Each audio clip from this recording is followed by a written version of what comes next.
戈贝尔看了看湖人的替补席，一个能打的都没有。4比1，湖人回家钓鱼了。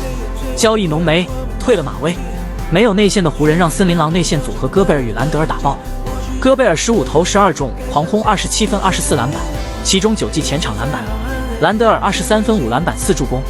40岁的詹姆斯已经尽力了，拿到22分。东契奇拿到28分7篮板9助攻，也不算太拉。但是菜鸟的教练以及没有内线的湖人根本就不具备夺冠的实力。这支湖人队这个休赛期很可能将有很大的人员变动，大家认为呢？